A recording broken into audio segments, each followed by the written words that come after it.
అందరికీ నమస్కారాలు. రాష్ట్ర ప్రజలందరికీ కూడా నమస్కారాలు. ఈరోజు రాష్ట్రంలో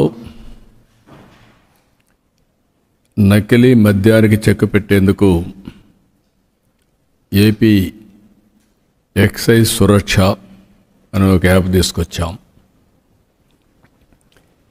ఈ ప్రభుత్వానికి కొన్ని వారసత్వంగా సంక్రమించినటువంటి సమస్యల్లో ఇదొక సమస్య. 1924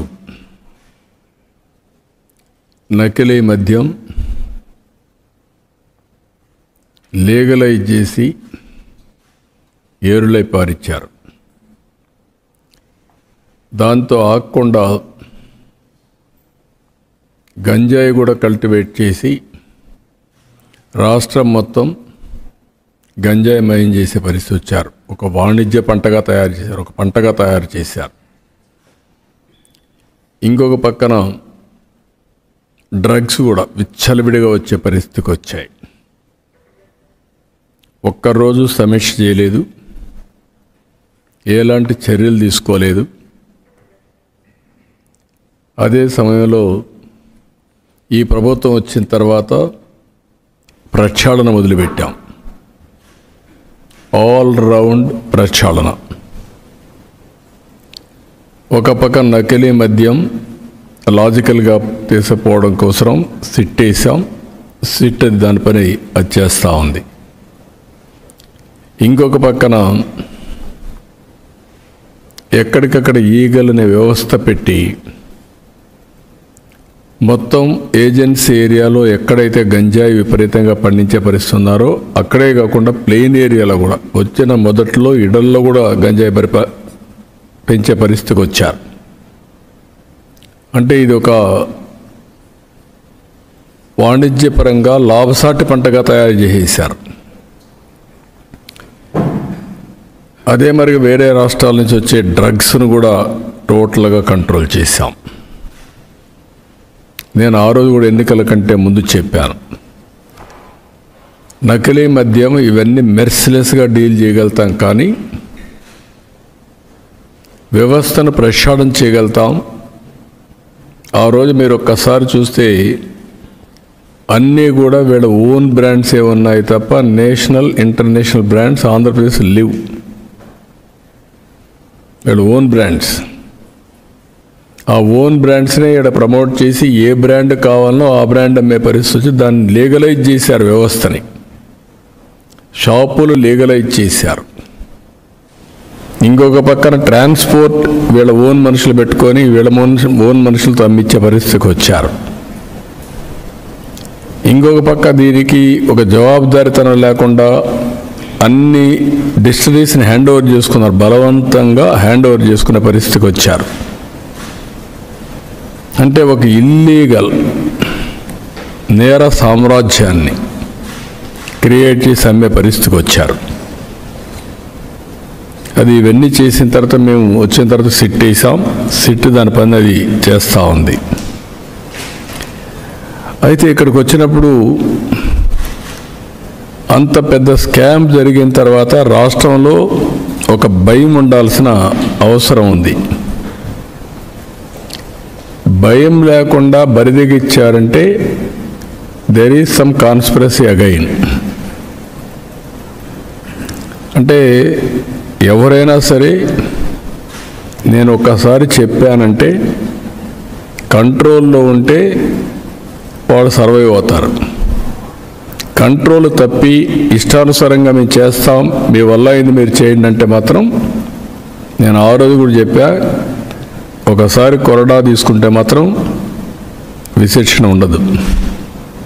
నేరస్తులు ఎవడైనా ఎవరి ముసుగులో వచ్చినా ఎవరు ముసుగేసినా ముసుగు తీసి నేరస్తుల్నే చూస్తానని చెప్పి నేను చాలా స్పష్టంగా చెప్పాను.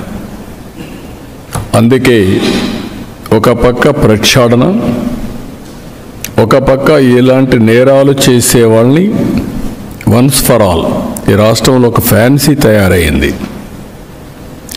నేను చాలా రోజులు మీరు చూస్తే ఈరోజు కాదు, నేను రాజకీయాల్లో నిన్నటికి 15 సంవత్సరాలు నేను ముఖ్యమంత్రిగా కంప్లీట్ చేశాను. అరుదైన రికార్డు ఆంధ్రప్రదేశ్లో. ఒక 15 ఏళ్ళు అపోజిషన్గా ఉన్నా, 30 ఏళ్ళు ఒక పార్టీ అధ్యక్షుడిగా ఉన్నా.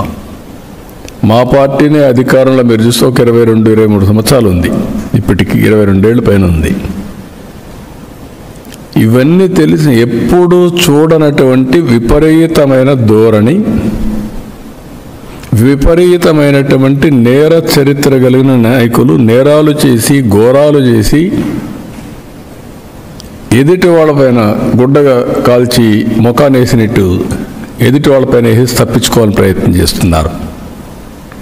అయితే నేను వాళ్ళపైన ఏం చేయాలో చేస్తూనే వ్యవస్థను ప్రక్షాళన చేయడానికి ఎక్కడికక్కడ టోటల్గా ప్రక్షాళన చేసే బాధ్యత తీసుకొస్తాం. ఈరోజు దేశంలో అన్ని రాష్ట్రాలతో సమానంగా, అన్ని రాష్ట్రాల కంటే మెరుగైనటువంటి ఆర్థిక ఏదైతే మద్యం విధానం తీసుకొచ్చాం. అన్ని రాష్ట్రాల్లో ఉండే విధానాలన్నీ స్టడీ చేశారు. స్టడీ చేసిన తర్వాత ఎక్కడెక్కడ బెస్ట్ ప్రాక్టీస్ ఉన్నాయి అవన్నీ కూడా తీసుకున్నారు. అంత మునుపు నైబరింగ్ స్టేట్స్ నుంచి మద్యం మన రాష్ట్రానికి వచ్చేది. దానికి కారణం ఇక్కడ నాణ్యత లేని మద్యం, విపరీతమైన ధరలు, కామన్ మ్యాన్ భరించలేని భారం అన్నీ కలిపి ఫైనల్గా వ్యవస్థ కూలిపోయే పరిస్థితికి వచ్చింది. కర్ణాటక నుంచి బార్డర్కి, తెలంగాణ నుంచి ఆ బార్డర్కి, తమిళనాడు నుంచి, ఒరిస్సా నుంచి, అన్ని రాష్ట్రాల నుంచి వచ్చి అక్కడ మద్యం, మిగిలింది ఇక్కడ ఇల్సిట్. ఇప్పుడు అన్నీ కూడా కంట్రోల్ చేశాం, బెస్ట్ పాలసీ ఇచ్చాం. ఇప్పటికే చాలా జిల్లాలని ఐడి ఫ్రీ డిస్ట్రిక్ట్స్గా కూడా డిక్లేర్ చేశాం. తొందరలో మిగిలినట్టు కూడా చేస్తాం. అది వచ్చినప్పుడు ఆల్వేస్ ఛాలెంజెస్ వస్తే డిపార్ట్మెంట్ రాటు తేలుతుంది. ఇప్పుడు దానికోసం నిన్న జరిగిన ఇది ఒకసారి మీ అందరికీ ఆలోచిస్తే,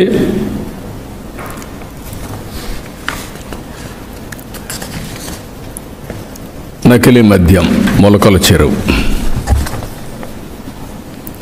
23 మంది నిందితులను గుర్తించాం.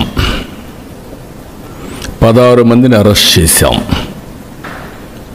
ఇబ్రహీంపట్నంలో 12 మంది నిందితులుగా గుర్తించి 7 మందిని అరెస్ట్ చేశాం. 4 పీటీ వారెంట్లు నమోదు చేశాం విదేశాల్లో ఉన్నారని. ప్రధాన నిందితుడు A1 జనార్దన్ ఇప్పటికే అరెస్ట్ అయ్యాడు. ఇవన్నీ కూడా చూసిన తర్వాత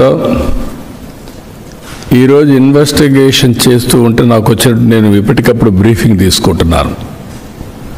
తప్పు చేసిన వాడు ఎవ్వడు కూడా తప్పించుకోవడానికి వీలు లేకుండా చేయడం కోసం డిపార్ట్మెంట్ అప్రమత్తం చేయడమే కాకుండా ఎక్కడెక్కడ సమస్యలు ఉంటే అవన్నీ కూడా అనలైజ్ చేసుకొని నేను చెప్పాల్సి కూడా చెప్తున్నాను. ఎవరిని వదిలిపెట్టద్దండి. అందుకే మా పార్టీ వాడైనా కూడా ఇమ్మీడియట్గా సస్పెండ్ చేశాం. ముందు వెనక చూడాల, ఒక్కరోజు కూడా చూడాల. నేను ఒక్కరోజు కూడా చూడలేదు అంటే నేరస్తుల్ని ఎవరిని వదిలిపెట్టను అనేదానికి దానికి అర్థం.